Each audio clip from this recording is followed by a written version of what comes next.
Perintah Kaisar Naga. Audiobook, novel silat. Episode 289. Semua orang mulai melarikan diri satu demi satu, ingin pergi dari sini sementara dunia benar-benar runtuh. Dunia saat ini sudah runtuh, dan ada retakan di mana-mana, mereka bisa pergi sepenuhnya. Di mana 5 elemen iblis surgawi? Dev mengamati saat ini bahwa orang dari 5 elemen iblis surgawi menghilang tanpa jejak. Mungkin mereka melarikan diri, tidak ada dari kami yang memperhatikan. Kata Carson. Lari, jika beberapa orang tidak melarikan diri, akan sangat sulit bagi kita untuk menghadapinya. Kata Sun Tua. Memang benar, sekarang Dev sudah kelelahan, akan sangat sulit untuk berurusan dengan 4 orang dari 5 elemen iblis surgawi hanya dengan mengandalkan orang lain ini. Ayo pergi, jangan tunda lagi. Desak Kong Tua, dia takut setelah dunia ini benar-benar runtuh, mereka semua akan terjebak di sini sampai mati. Sekelompok orang segera melompat, Julian dan Gilbert melindungi Dev di kedua sisi, mereka tahu bahwa Dev dalam kondisi buruk dan sepertinya kelelahan. Pemandangan di depan mata semua orang terus berubah, sampai akhirnya padang salju putih muncul, dan semua orang tahu bahwa mereka telah benar-benar pergi. Setelah melarikan diri sepenuhnya, semua orang menarik napas dalam-dalam, merasa seperti masih hidup setelah bencana. Kakak Chen, terima kasih. Kamu telah menyelamatkan kami beberapa kali. Jika ada kebutuhan di masa depan, bicara saja, kami benar-benar berkewajiban untuk memenuhinya.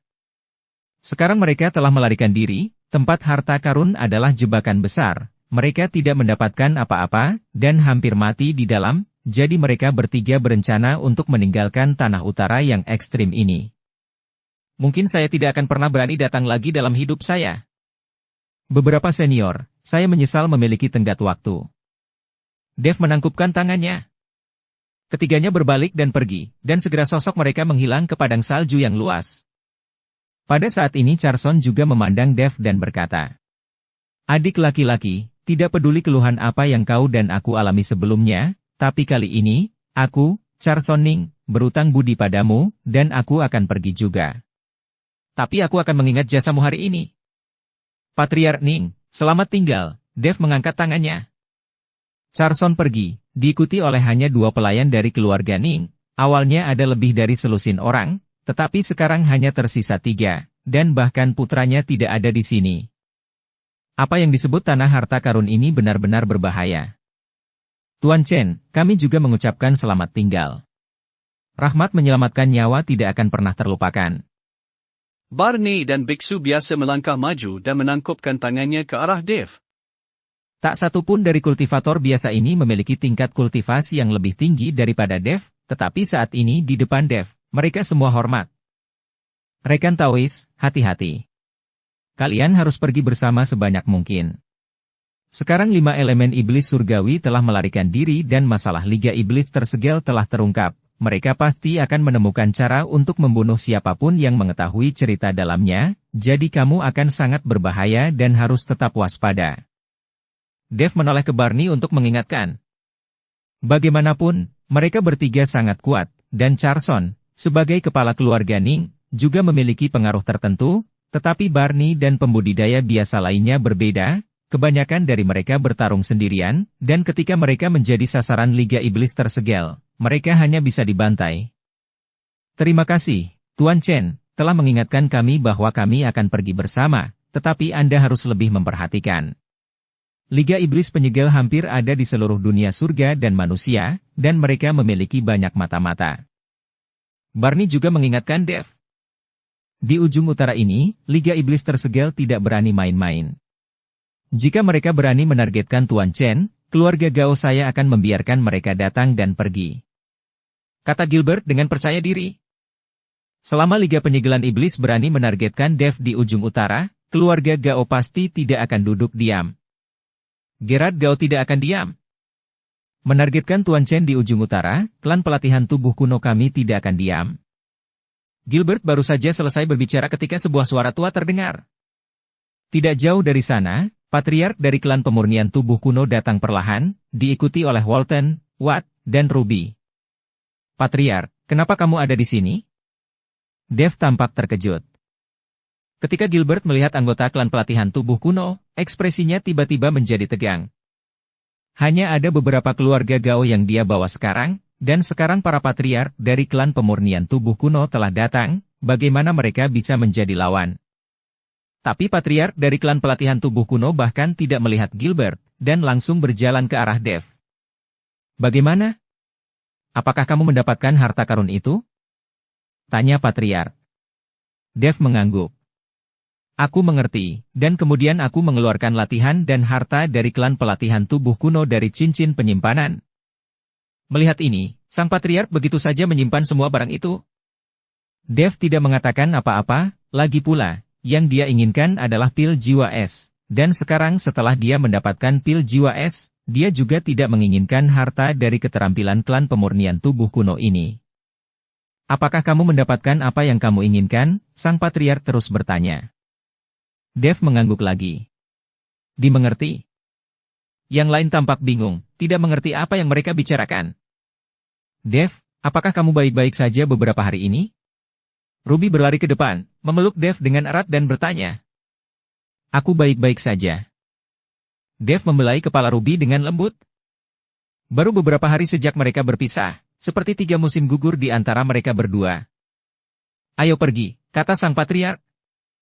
Kamu mau kemana? Dev tampak terkejut, tidak mengerti apa yang dikatakan patriark. Keluarga Gao, tidakkah kamu ingin pergi ke keluarga Gao? Sang patriark berkata dengan senyum tipis. Ayo pergi.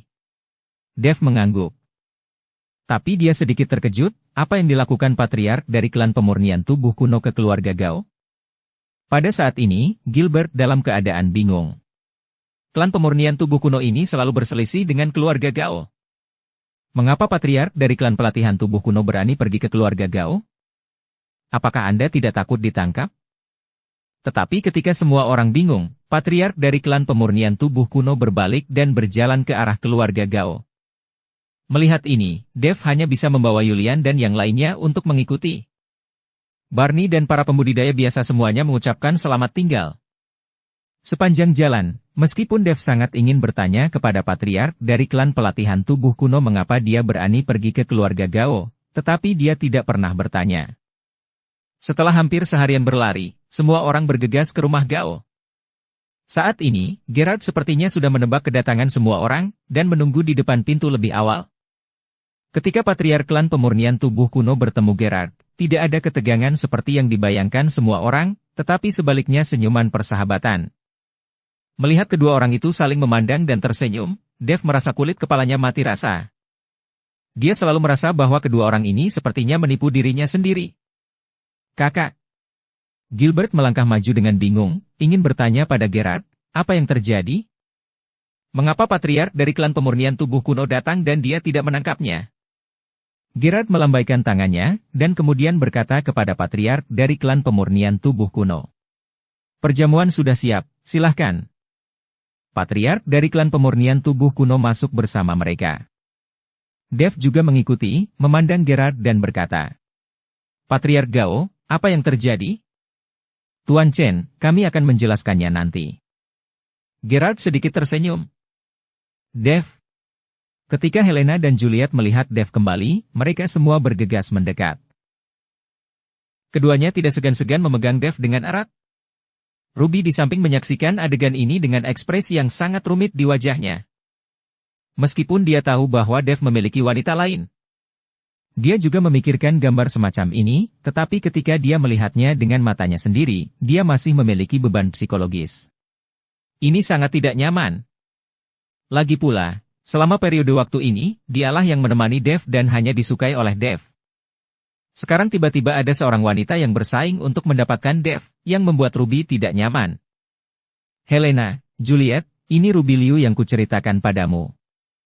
Selama ini di dunia surga dan manusia, dia telah menjagaku. Dev memperkenalkan Helena dan Juliet. Helena dan Juliet memandang Ruby dengan senyum di wajah mereka. Sister Ruby benar-benar peri, tidak heran Master tidak pernah melupakan Sister Ruby. Helena berkata sambil tersenyum. Halo, Sister Ruby. Juliet mengulurkan tangannya dengan sangat sopan. Keduanya sama sekali tidak bahagia karena hubungan Ruby dengan Dev. Lagi pula untuk mereka berdua, mereka tidak akan terkejut dengan berapa banyak wanita yang dimiliki Dev, dan mereka sudah terbiasa. Ruby tidak terbiasa dengan itu. Ketika Ruby melihat bahwa Helena dan Juliet sangat sopan padanya tanpa ada permusuhan, dia langsung merasa malu. "Halo," kata Ruby dengan senyum tipis. Julian dan Gilbert di samping melihat pemandangan di depan mereka, mata iri mereka hampir jatuh. "Tuan Chen, perjamuan sudah siap, ayo pergi." Gerard mendesak Dev. Jika ini membesarkan hubungan antara anak-anak, tidak ada yang tahu berapa lama. "Oke." Dev mengangguk, dan mengikuti Gerard menuju aula keluarga Gao. "Gilbert, kamu bertanggung jawab mengatur yang lain. Ingat, kamu harus menjaga mereka. Mereka semua adalah tamu ketika mereka datang ke rumah Gao kita." Gerard mendesak Gilbert. "Dimengerti." Gerard mengangguk. Meskipun dia tidak mengerti mengapa Gerard begitu sopan kepada klan pemurnian tubuh kuno, tetapi kata-kata Gerard adalah dekrit kekaisaran, dan Gilbert tidak berani melanggarnya. Di keluarga Gao, kecuali Queenie yang berani menentang Gerard, tidak ada yang berani mengikuti Gerard untuk menentangnya. Saat ini, hanya ada Dev, Gerard, dan leluhur dari klan pelatihan tubuh kuno di aula. Tidaklah mudah mengadakan perjamuan mewah di tempat paling utara ini. "Tuan Chen, apakah Anda penasaran, bukankah keluarga Gao kita dan klan pelatihan tubuh kuno adalah musuh, mengapa kita masih bisa bersama?" Gerard bertanya pada Dev. Dev mengangguk, dia memang sangat penasaran. "Tuan Chen, sejujurnya, jika tidak ada iblis yang menghantui tanah utara yang ekstrim ini, kedua keluarga kita mungkin akan terus bertarung. Selama perburuan harta karun, sejumlah besar jiwa iblis terbunuh, dan 2 penjaga klan iblis api terbunuh. Sekarang iblis jelas telah banyak menahan diri. Semua ini karena Tuan Chen, jadi kami harus berterima kasih." Gerard mengangkat gelasnya dengan sangat sopan. Patriark klan pemurnian tubuh kuno juga mengangkat gelas anggur mereka dan bersulang untuk Dev dengan segelas anggur. Kekuatan keduanya jauh lebih tinggi daripada Dev, tetapi mereka sangat menghormati Dev. Iblis jelas telah banyak menahan diri. Adalah tugas kita sebagai biksu untuk melenyapkan iblis dan melindungi Taoisme. Patriark Gao berkata dengan serius. Keluarga Gao Anda dan klan pemurnian tubuh kuno, mengubah permusuhan menjadi sutra giok untuk melenyapkan iblis. Sungguh mengagumkan. Dev mengangkat gelasnya dan berkata. Ketiganya berbicara dan tertawa, bersulang dan minum bersama.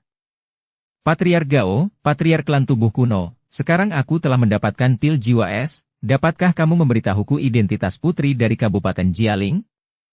Dev sangat ingin tahu tentang identitas putri dari Kabupaten Jialing.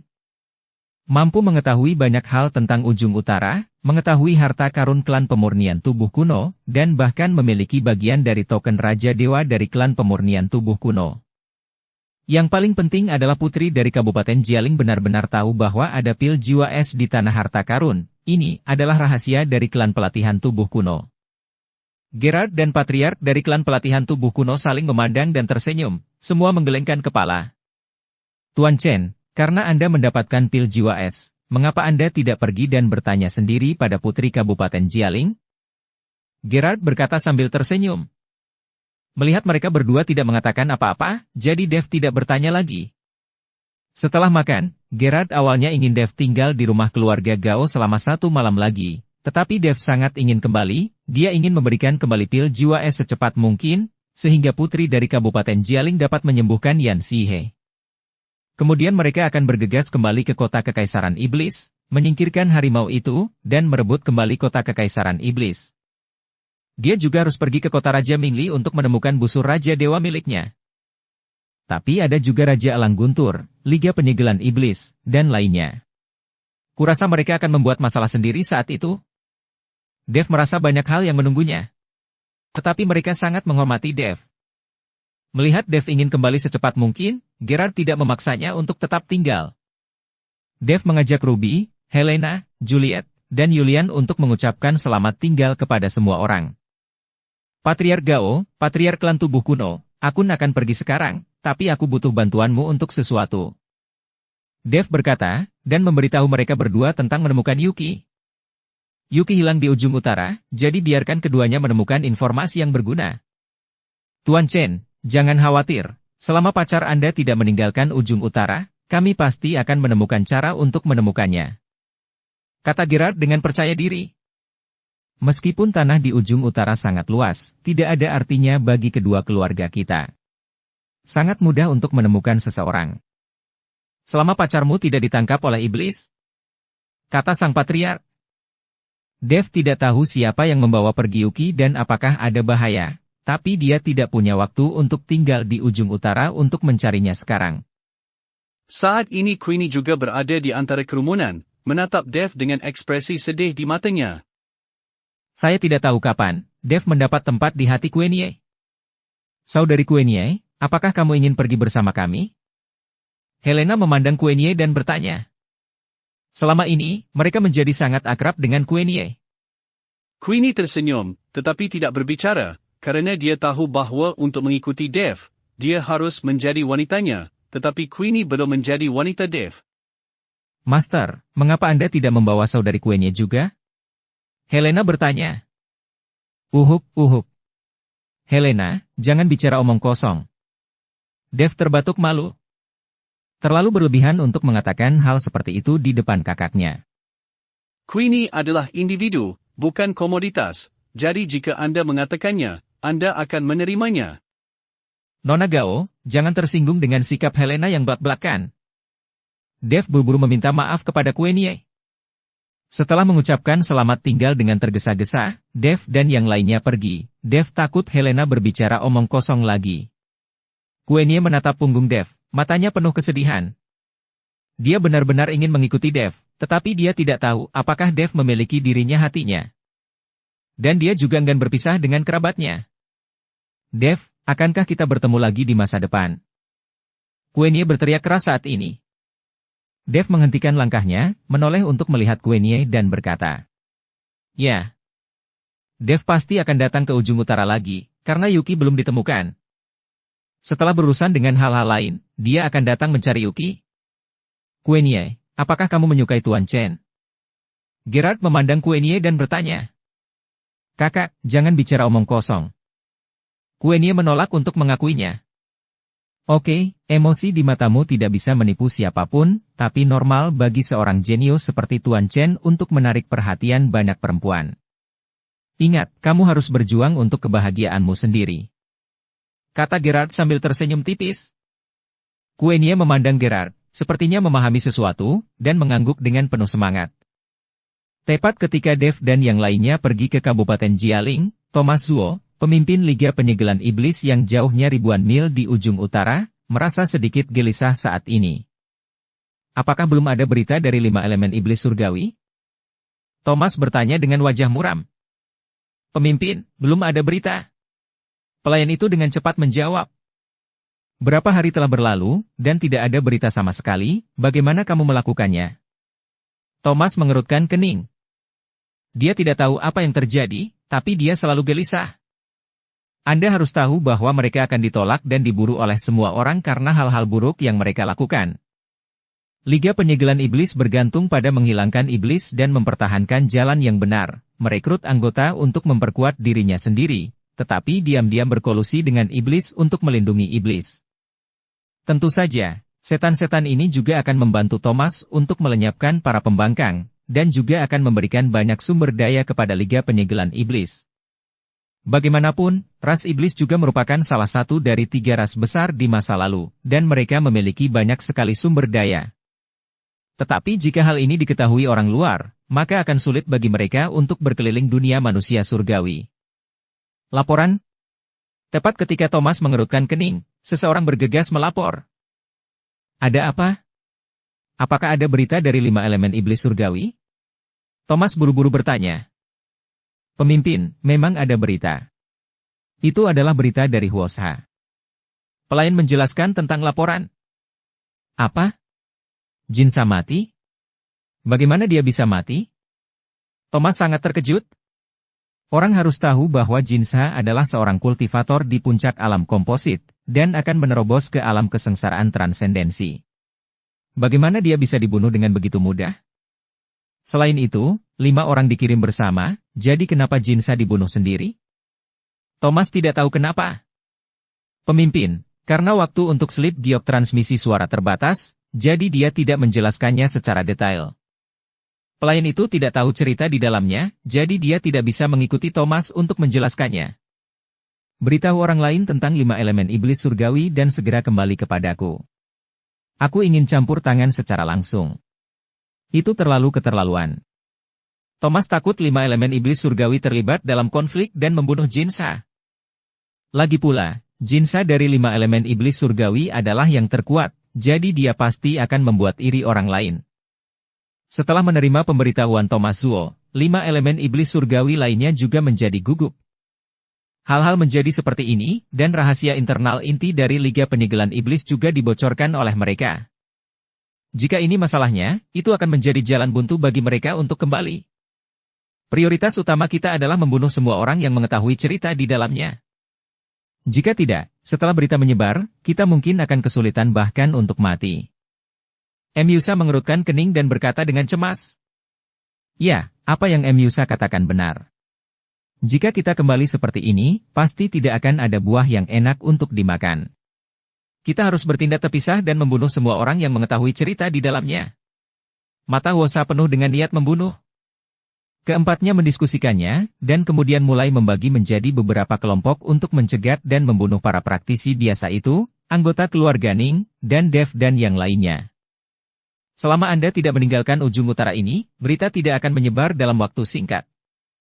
Pada saat yang sama, di ujung paling utara, di hutan lebat, sesosok berjalan dengan cepat. Ini adalah hutan terakhir yang memasuki utara jauh.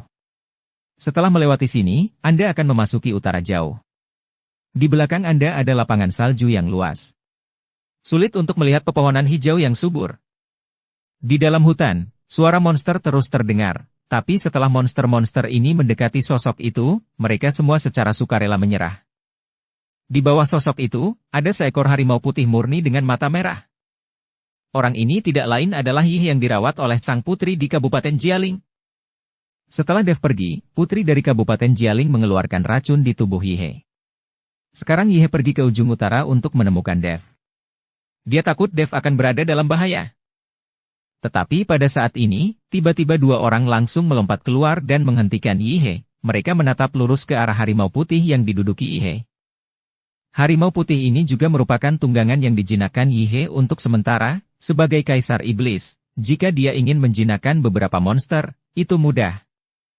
Tapi di mata kedua orang ini, mendapatkan tunggangan seperti ini bahkan lebih sulit. Jadi ketika mereka berdua melihat Yih mengendarai tunggangan harimau putih, jadi mereka ingin menghentikannya dan menyimpannya sebagai milik mereka. Yih melihat 2 orang menghalangi jalan, jadi dia berhenti. Rekan Taois, aku tidak tahu kemana kamu pergi. Salah satu dari mereka bertanya pada Yih. Pergi ke ujung utara untuk menemukan orang. Jawab Yih. Kebetulan sekali, kami paling mengenal daerah ini, terutama tanah di ujung utara, tempat kedua kami 2 bersaudara dibesarkan. Karena kamu ingin mencari orang, kami dapat membantumu, tetapi itu membutuhkan sedikit biaya bantuan. Kata pria itu dengan keras. Selama kamu bisa membantuku menemukan seseorang, kamu bisa bertanya berapa banyak koin roh yang kamu inginkan. Sebagai seorang kaisar iblis, Yih tidak peduli dengan koin roh. Tidak banyak, bagaimana dengan 100.000 koin roh? Kata pria itu. Aku akan memberimu 1 juta, pimpin jalan. Yih tidak terbiasa dengan ujung utara, jadi jika seseorang bisa memimpin, itu lebih bisa cepat. Keduanya saling memandang, dan mereka semua tersenyum sedikit. Oke, ikuti kami dari dekat. Setelah pria itu selesai berbicara, dia berbalik dan mulai menuju ke kedalaman hutan. Kak, orang ini terlihat sangat kaya, apalagi saat dia duduk di atas harimau putih, dia pasti memiliki banyak kekuatan. Kata salah satu pria dengan kerudung panjang di kepalanya. Aku sudah melihatnya sejak lama, itu sebabnya aku mengatakan itu. Untuk menghadapi orang seperti ini, kamu hanya bisa mengakali, bukan sembrono.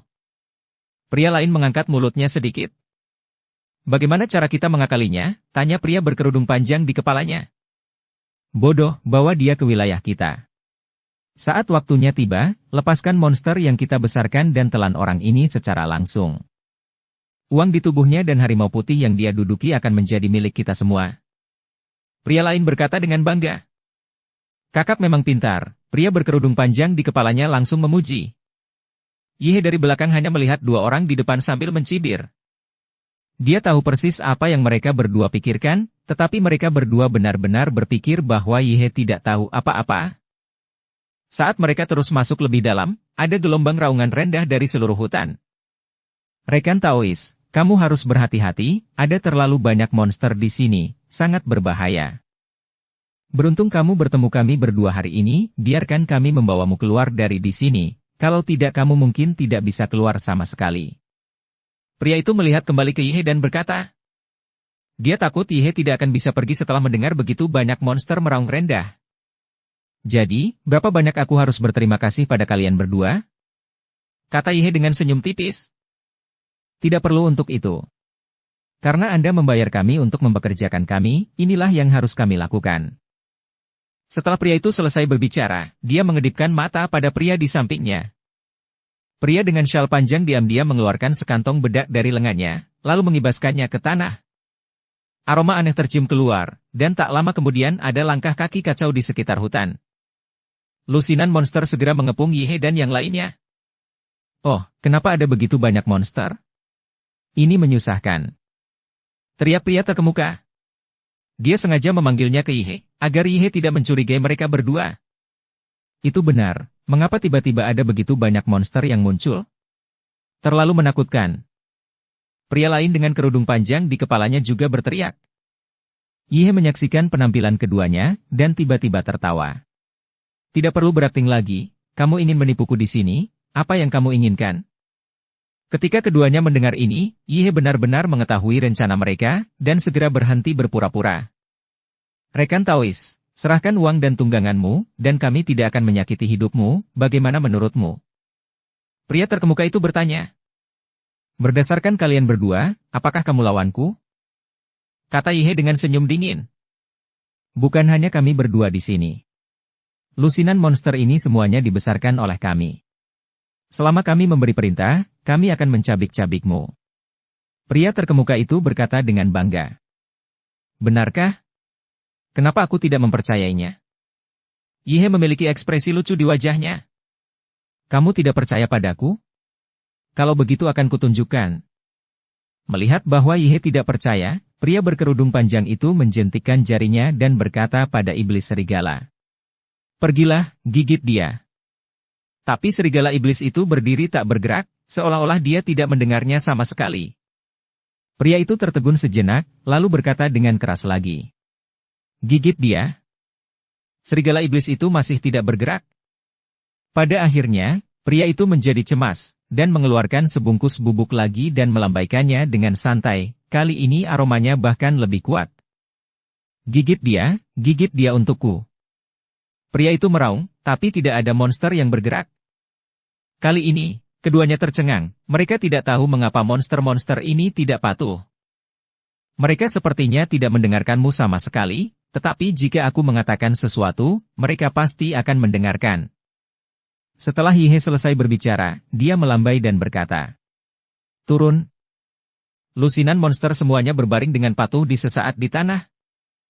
Dua orang yang melihat adegan ini tercengang. Mereka tidak mengerti mengapa monster yang mereka besarkan mematuhi perintah Yihe.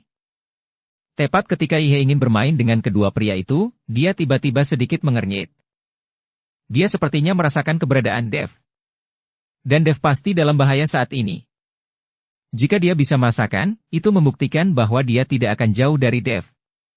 Berpikir bahwa Dev ada di dekatnya dan dalam bahaya, Yihe segera menyingkirkan wajahnya yang lucu, dan kemudian mengendarai seekor harimau putih menuju arah yang dirasakan.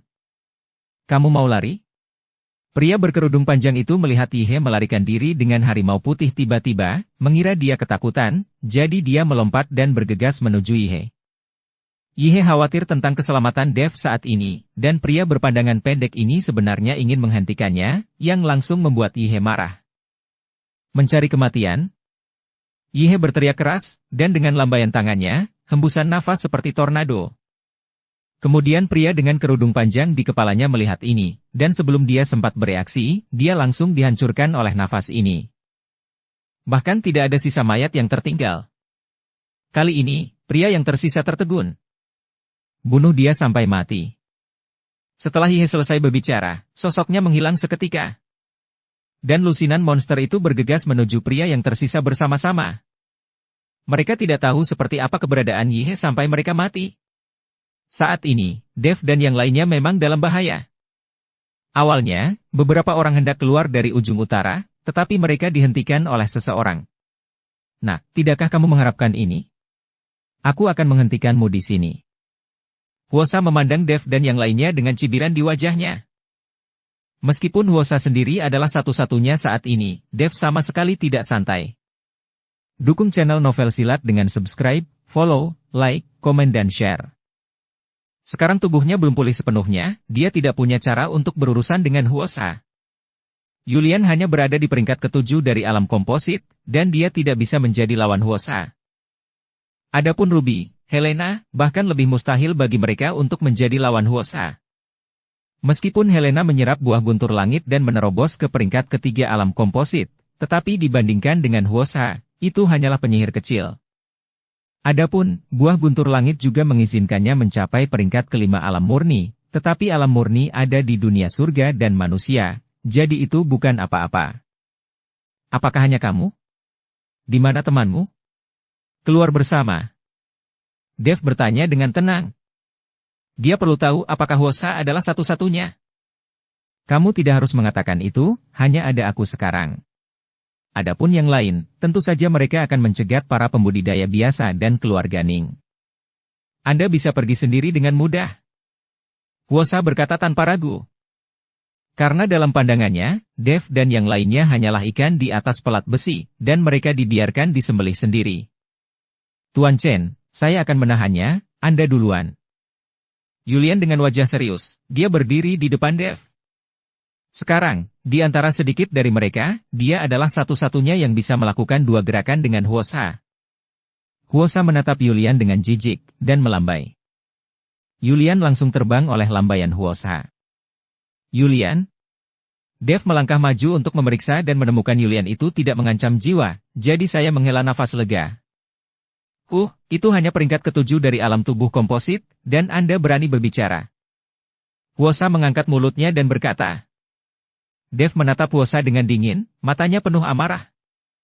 Sayang sekali dia saat ini lemah dan tidak bisa melawan Huosa itu. Alangkah baiknya jika dia bisa beristirahat di rumah Gao selama sehari. Hanya saja Dev tidak ingin membuang waktu.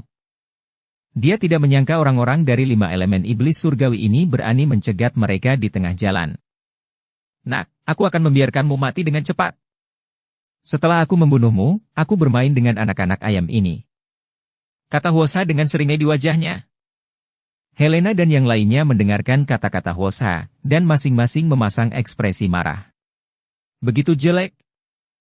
Kamu bahkan tidak melihat kebajikanmu sendiri, bahkan jika kami semua mati, kami tidak akan memanfaatkanmu sampah.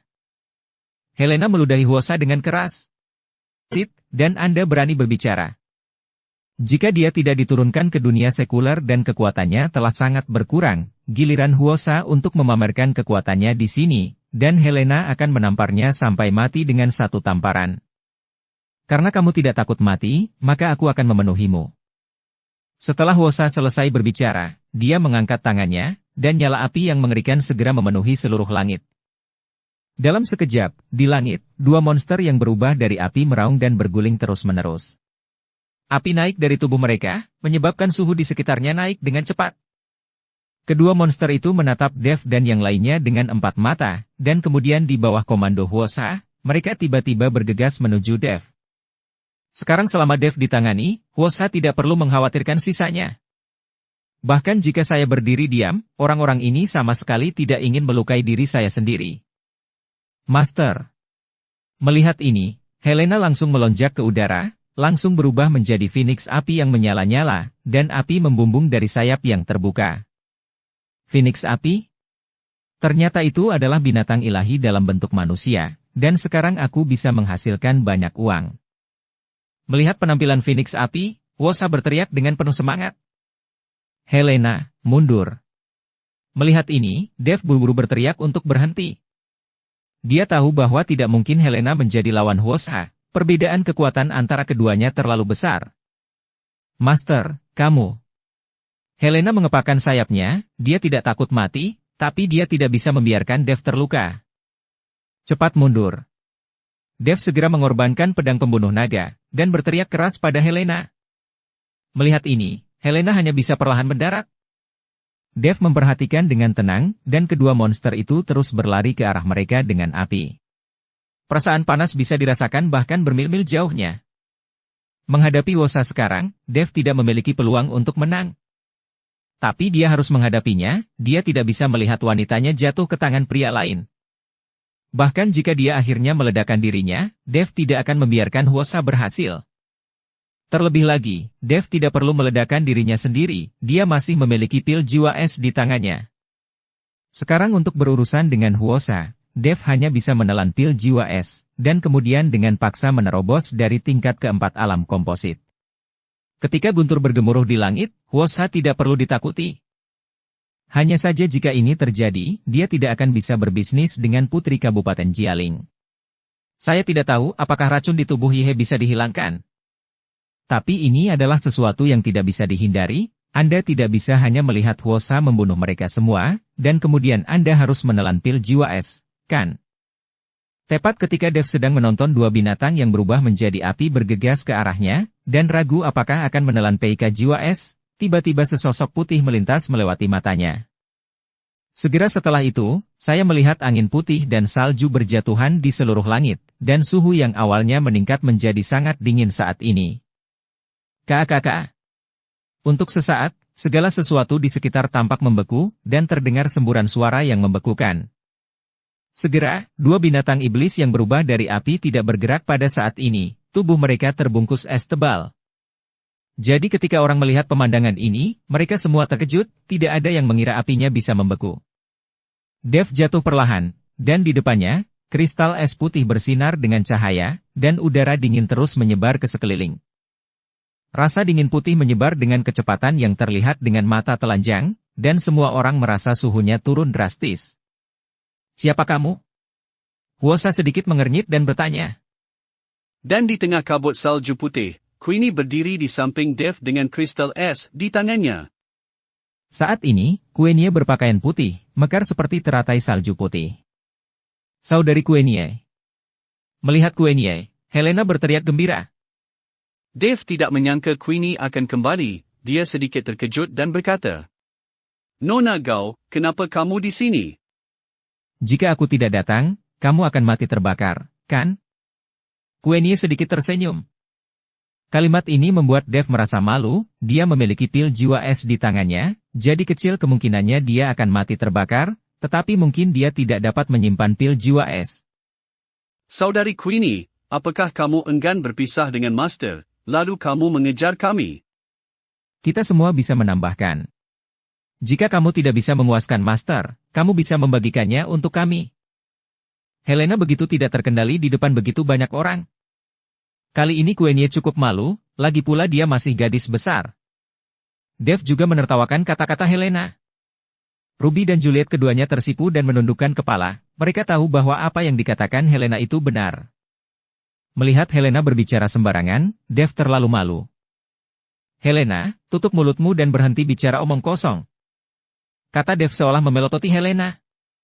Adegan ini membuat Yulian di samping ingin memukul dirinya sampai mati, dia juga laki-laki, tapi dia tidak memiliki sosok Dev. Sialan, kamu masih menggoda dan mengutuk ketika kamu akan mati. Bahkan jika kamu datang untuk membantu, itu tidak dapat mengubah apapun. Wosa sangat marah ketika melihat Dev memiliki beberapa wanita cantik yang menawarkan diri untuk memeluknya. Kamu sangat berani, ini adalah tanah paling utara, wilayah keluarga Gao kami, kamu berani bertindak liar di sini. Queenie bertanya pada Wosa dengan suara dingin. Ternyata kamu dari keluarga Gao, tapi apakah kamu lupa bahwa tempat ini akan segera keluar dari ujung utara? Apakah keluarga Gao kamu masih bisa menguasainya? 5 elemen iblis surgawi tidak takut pada keluarga Gao Anda. Jika Anda berkenalan, keluarlah, atau Anda tidak akan berguna. Wosa mengetahui identitas Queenie, dan dia tidak takut sama sekali. Tempat ini hanya ujung paling utara, dia tidak perlu takut, dan mereka juga tidak perlu takut pada keluarga Gao. Saat mereka mengalahkan Gilbert saat itu, tidak satu pun dari mereka yang takut.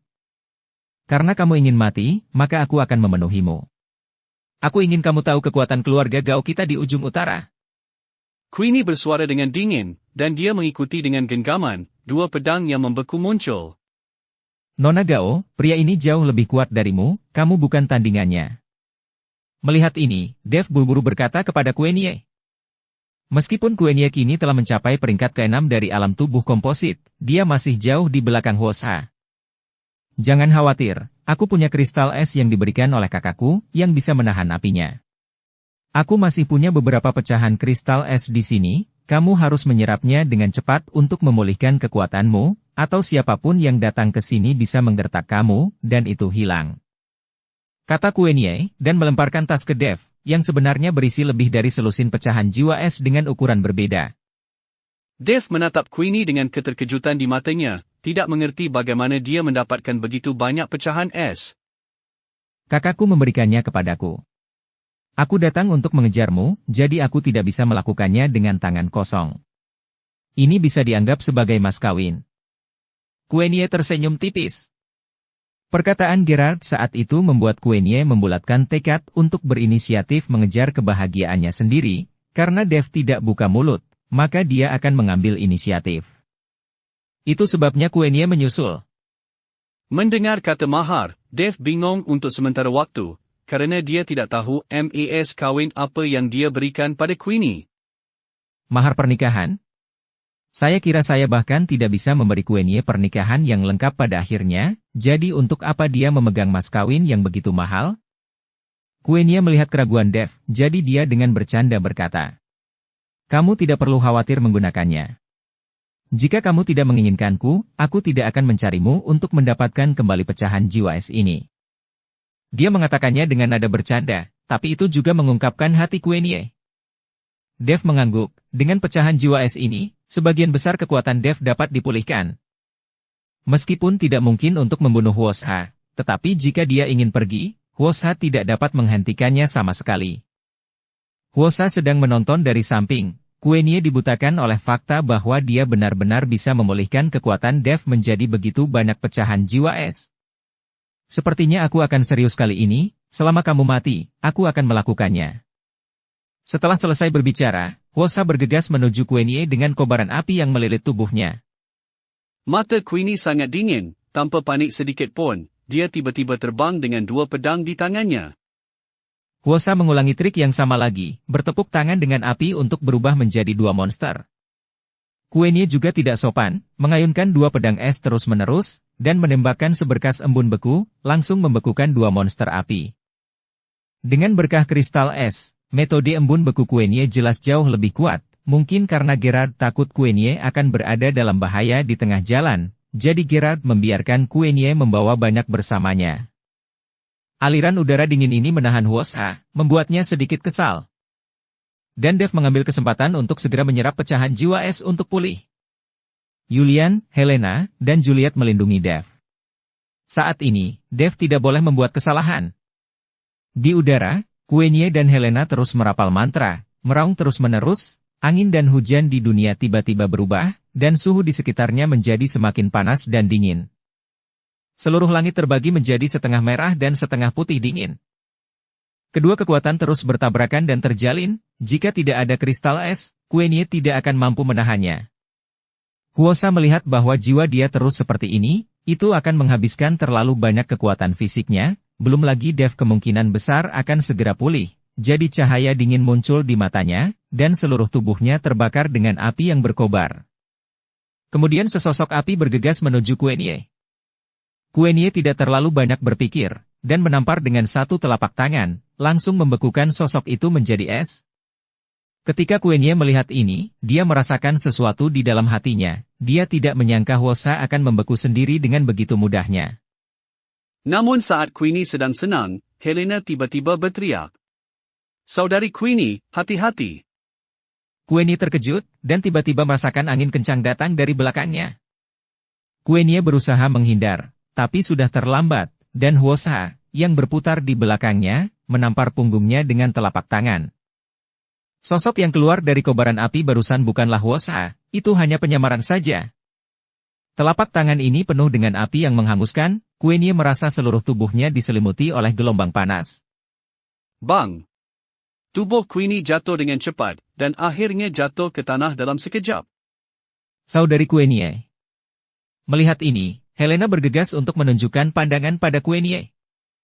Saya melihat cetakan telapak tangan di punggung Queenie, dan ada banyak api kecil di sekitarnya, terus mengalir ke tubuh Queenie. Apa yang dipraktikkan Queenie adalah seni sedingin es, sekarang kembang api memasuki tubuhnya, dia pasti akan dipukul mundur. Udara dingin di tubuh Queenie terus memaksa api itu masuk. Tiba-tiba, kabut putih terus muncul dari punggung Queenie. Huosa berada di udara, menatap beberapa orang di bawah, matanya penuh kepuasan. Mereka yang menghalangi jalanku akan mati. Kalian semut, masih ingin menghentikanku? Setelah Huosa selesai berbicara, dia bergegas menuju Dev. Melihat ini, Queenie menahan rasa sakit yang parah di tubuhnya, melompat dengan dua pedang di tangannya, dan langsung memblokir untuk Dev. Sekarang dia satu-satunya yang bisa menahan pukulan Huosa. Huosa mendengus dingin, meraihnya dengan santai, dan pedang panjang yang menyala muncul, dan mengayunkannya dengan santai. Dua luka muncul di tubuh Queenie, dan darah langsung mewarnai pakaian putih bersih menjadi merah. Ketika Yulian dan yang lainnya melihat ini, mereka semua bergegas maju, terlepas dari apakah mereka bisa mengalahkan Huosa atau tidak. Mereka semua harus melindungi Dev paling rentan sekarang.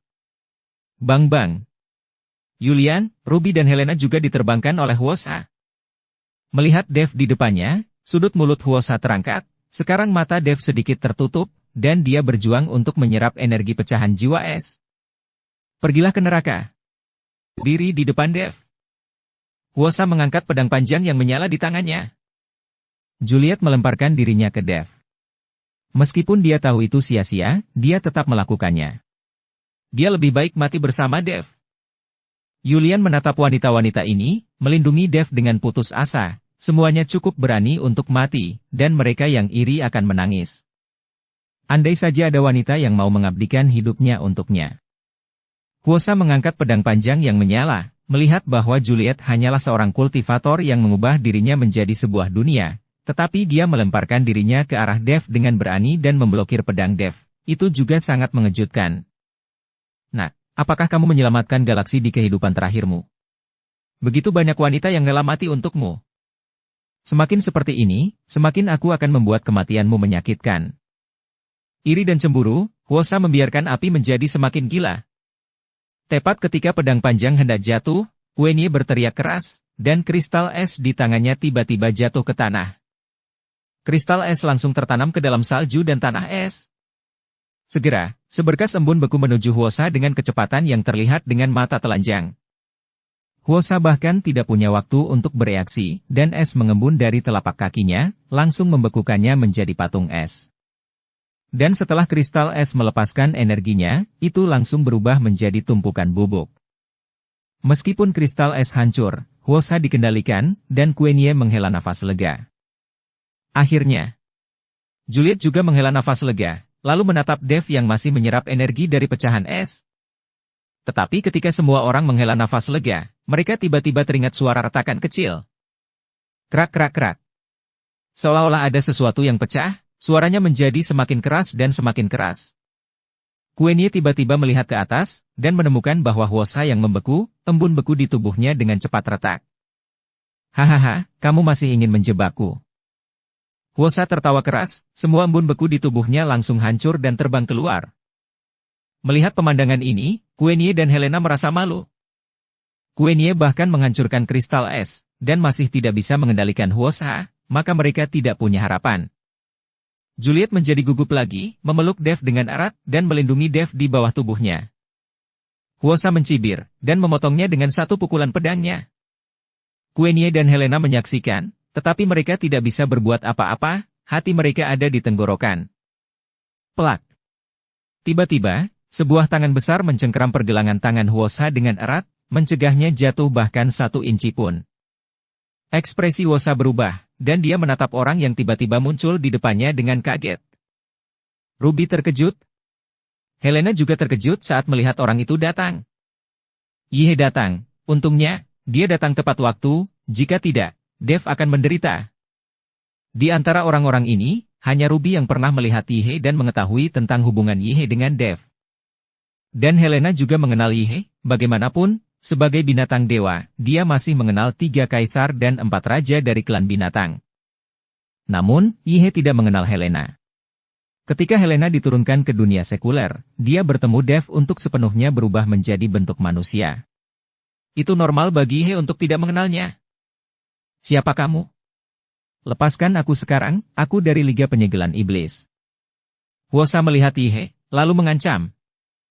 Lagi pula, dengan kemunculan Yihe sekarang, Hwosa memiliki ketidakpastian, jadi dia akan melaporkan dirinya dari Liga Penyegelan Iblis. Sehingga banyak biksu ingin memberikan wajah ke Liga Penyegelan Iblis.